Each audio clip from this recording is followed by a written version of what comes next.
Olá, galera! Paz eterna para todos. Melhor noite aí para você. Uma boa noite para todos vocês aí. Você que não é inscrito, meus irmãos, escreve aí. Divulga essa mensagem e aperte a opção todas. Meus irmãos, nós estamos com um tema hoje. Pastor hoje é bíblico. Mas se mais, já vem você com essas heresias para cá.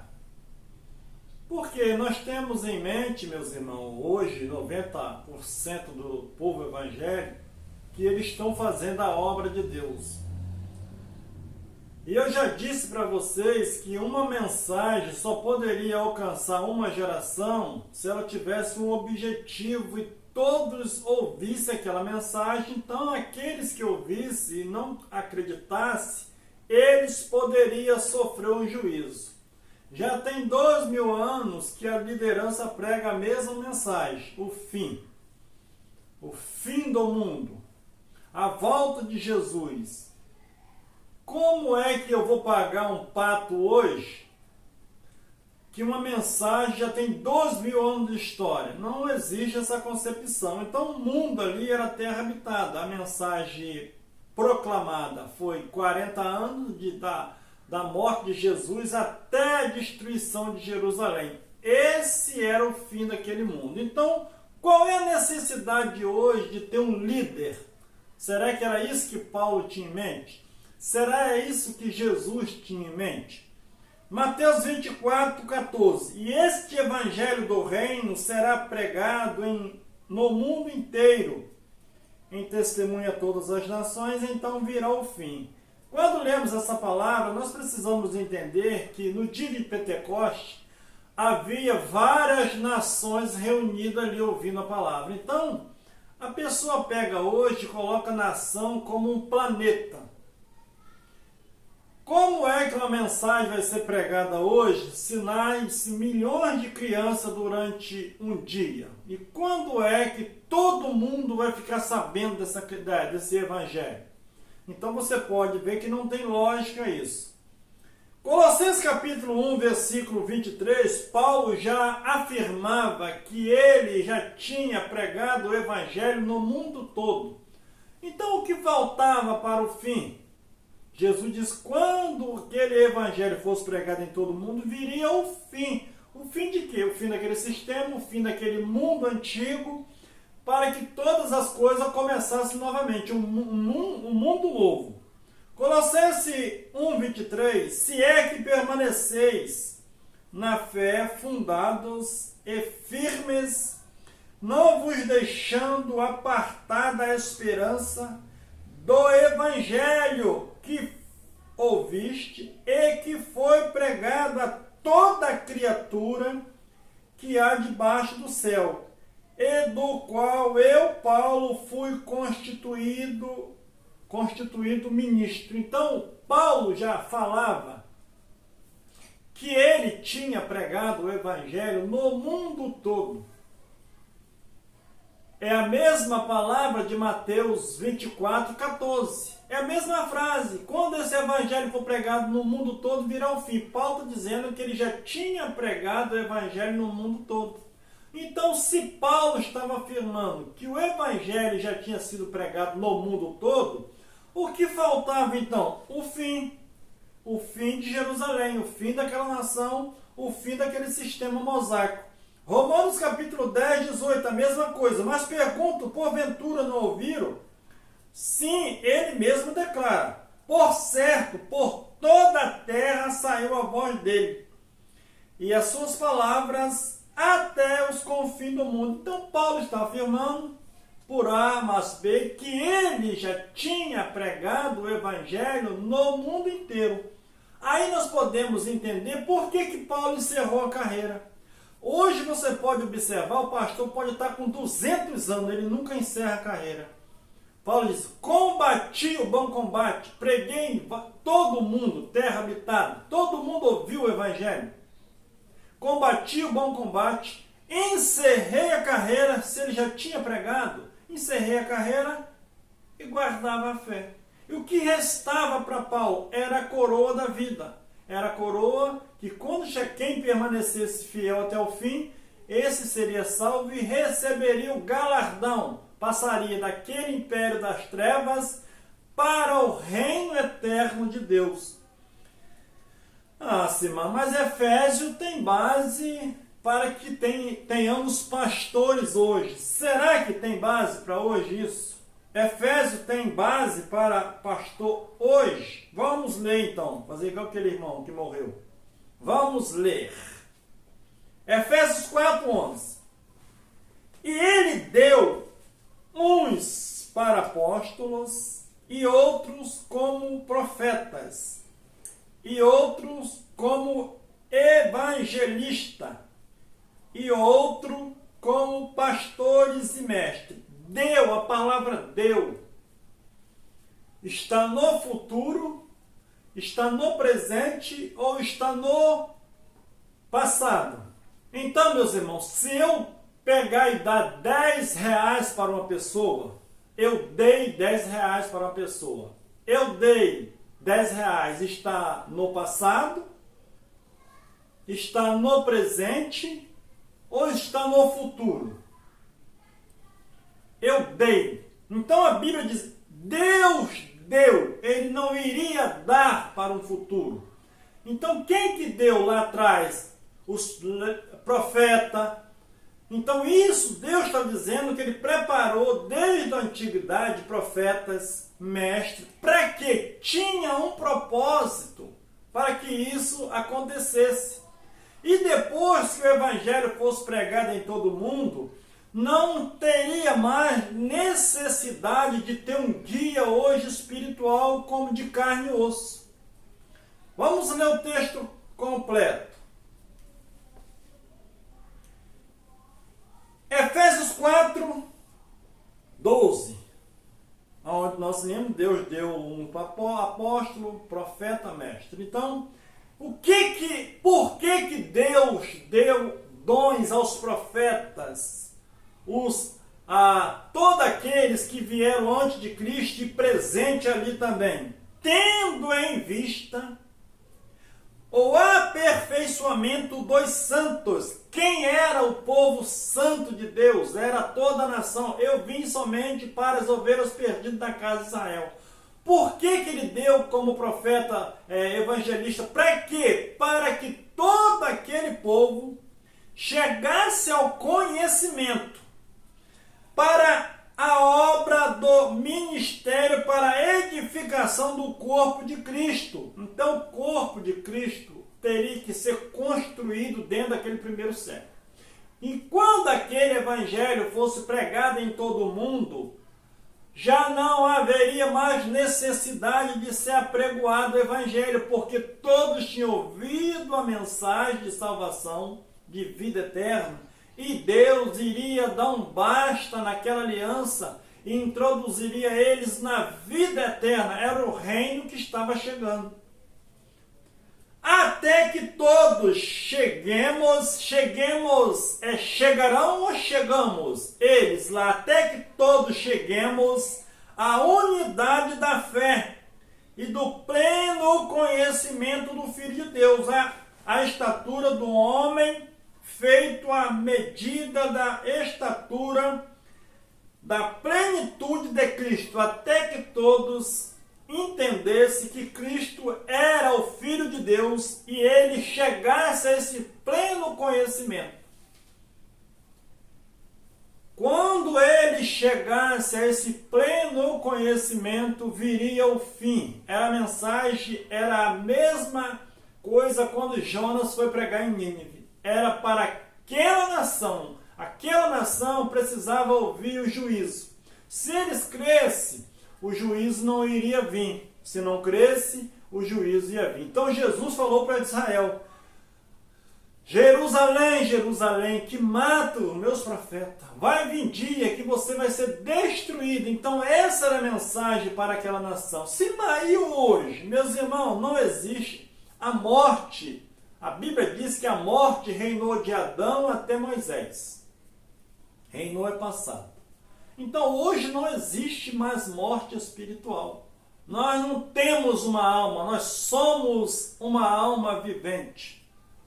14. Para que não mais seja meninos, inconstante, levada ao redor por todo o vento de doutrinas, pela fraudulência dos homens. Para um pouquinho. Então, para que Deus deu, naquela época, uns para apóstolo, outros para profeta, até que todos chegassem ao conhecimento do Filho de Deus e não precisasse mais ser enganado pelos homens fraudulentos. Olha o que está escrito. Pela astúcia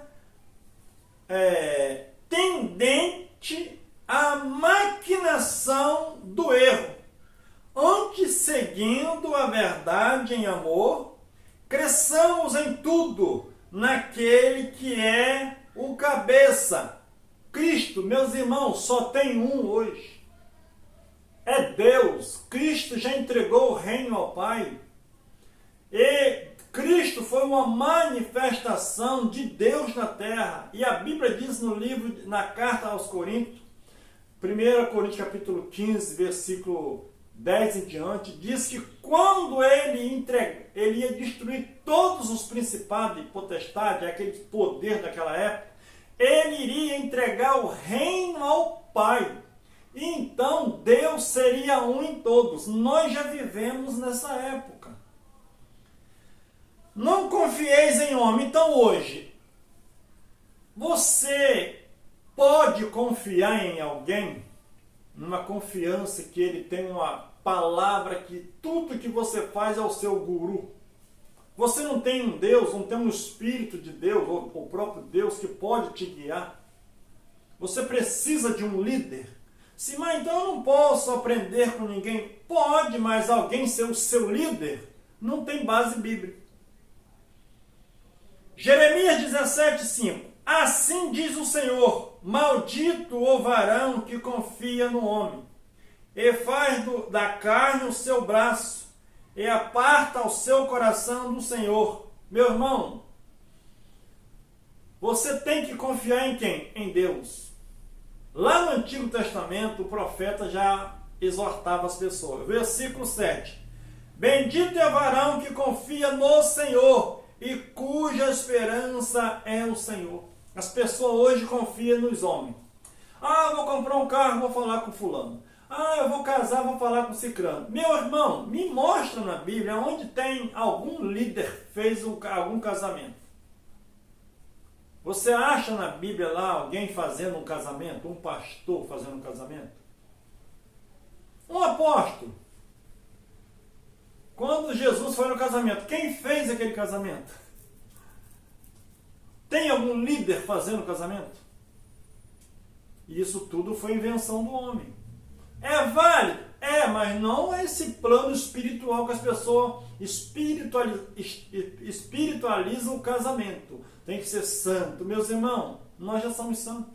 Nós já somos criados por Deus. Nós não precisamos de alguém interceder por nós para nós chegarmos a Deus, porque isso tudo é engano. Mateus 23:6.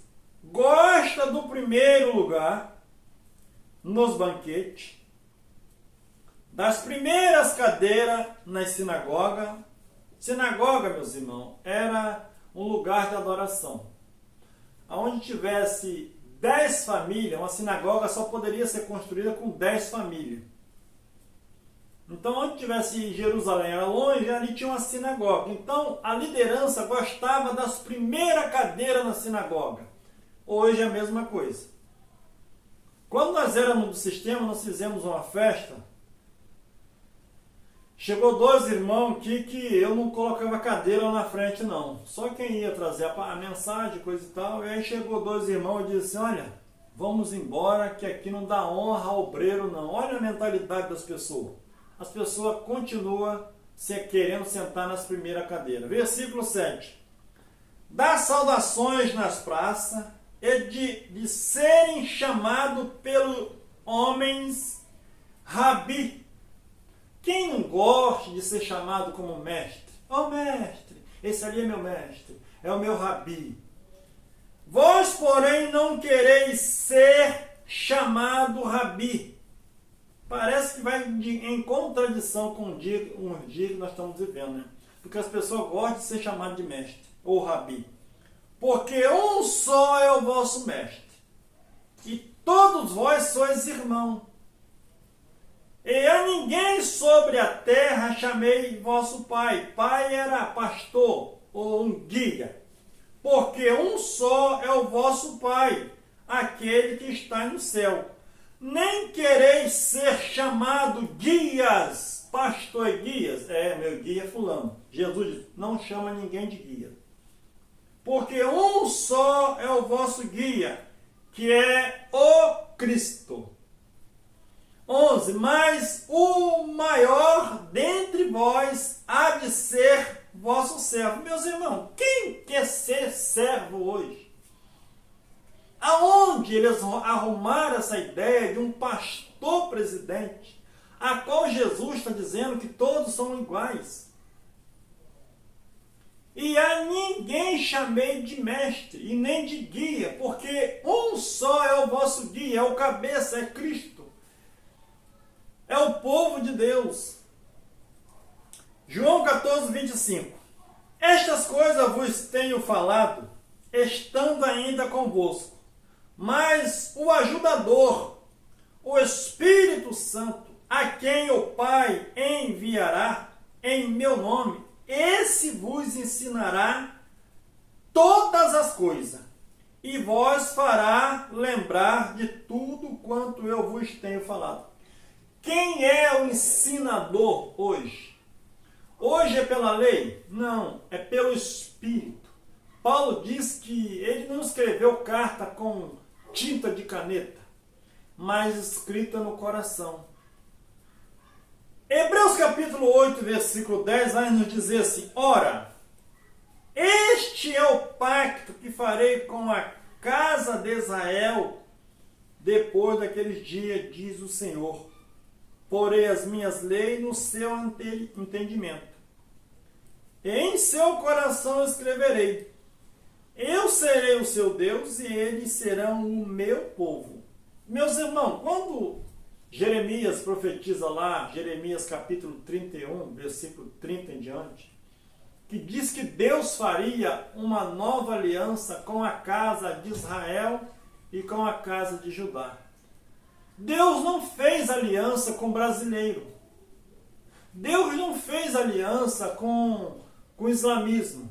Deus ele fez uma aliança com Judá e Jerusalém, com as 12 tribos dele. Primeiro ele fez com Judá e Jerusalém, depois ele enviou os discípulos Paulo para ir atrás das ovelhas que estavam perdidas. 2 estavam dentro de Israel, 2 tribos, e 10 estavam perdidas entre as nações. E ele disse, eu tenho outras ovelhas que eu vou buscar, que não estavam naquele aprisco. E ele diz, eu vim somente para as ovelhas perdidas da casa de Israel.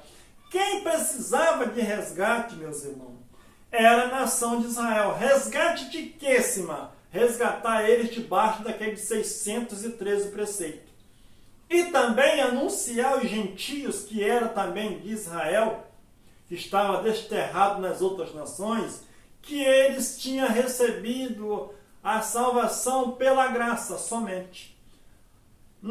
Paulo não escreve carta nenhuma para pagão. Você já leu alguma carta para o povo do Egito? Não, porque eles não estavam debaixo de condenação, porque não havia uma lei para condenar eles. Ainda que todos estavam longe de Deus pelo pecado de Adão. Mas eles não precisavam de ser resgatados, porque eles não tinham a lei para acusar ele. Mas se não tinha erro eles tinham. Mas Deus não cobrou eles lei nenhuma de Moisés. Quanto mais nós aqui nesse tempo, no século 21, nós fomos resgatados de quê? Jesus, meus irmãos, não veio tirar os nossos pecados e nem veio tirar as nossas maldades. Ele veio destruir aquela lei, dar fim ao pecado, extinguir o pecado para sempre e fazer morada no homem. Sim, mas que homem é esse? Meus irmãos, homem é homem. Então hoje, se eu pego esse evangelho, e quando esse evangelho for pregado em todo mundo, vai vir o fim. Que fim que vai vir hoje? Qual é a condenação que eu vou pregar hoje? O mesmo juízo que eles pregaram para Jerusalém, eu tenho que pregar hoje aqui no Brasil? Cuidado que a vossa fuga não seja no sábado.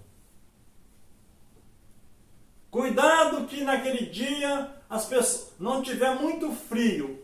É esse evangelho mesmo que a liderança está pregando hoje, sem base bíblica?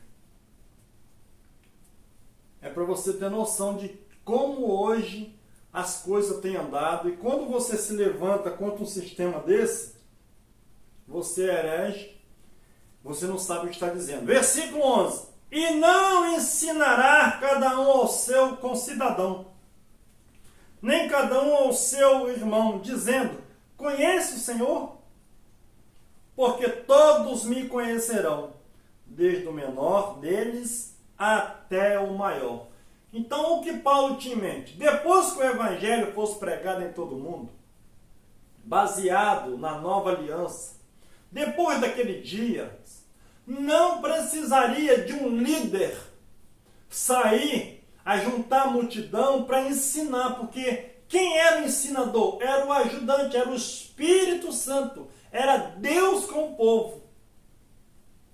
Porque o homem, ele só engana, é o que tem acontecido hoje. Quantas religiões existem hoje? Qual delas são as certas? Eu não estou pregando religião, meus irmãos, nós estamos contando fato bíblico. Você não é obrigado a acreditar, você não é obrigado a crer. Nós estamos apenas desvendando o mistério que esteve oculto muitos anos. Porque sereis misericordioso para com a sua iniquidade, e dos seus pecados não me lembrarei mais. O dia que você for numa reunião e as pessoas não chamar ninguém de pecador, você vai ver que eles estão começando a entender a palavra. Porque a Bíblia está dizendo que ele perdoaria o pecado deles e nunca mais lembraria. Hoje o que mais você é lembrado é você é um pecador. Meu irmão, pecado era transgressão da lei de Moisés. No momento que o fim da lei era Cristo, já não havia mais condenação para aqueles que crescem em Cristo. Se mais quem não creu em Cristo morreu no ano 70 dentro de Jerusalém, porque Jerusalém foi destruída pelo Império Romano. E aqueles que não creram ficaram dentro de Jerusalém. E os que creram permaneceram ali, mas ele estava observando. Quando eles viram rumores de guerra, tudo aquilo que tinha sido profetizado, segundo a história, eles saíram de Jerusalém e foram montar uma cidade longe de Jerusalém e conseguiram escapar do juízo que veio no ano 70, e milhares de judeus morreram dentro de Jerusalém no ano 70 porque não creram em Cristo. Sim, mas hoje eu preciso crer em Cristo? Meu irmão, hoje você precisa crer em Deus. Porque Cristo foi uma manifestação para aquela nação. E aquilo que ele fez no Calvário, aquilo que ele conquistou, isso ele deixou de herança para o mundo. Agora, se você e eu vamos desfrutar disso, é um problema seu e daqueles que não querem. Mas todos aqueles que entendem essa palavra, ele vai entender que ele já nasceu no reino e precisa desfrutar desse reino. Melhor noite, paz eterna para todos.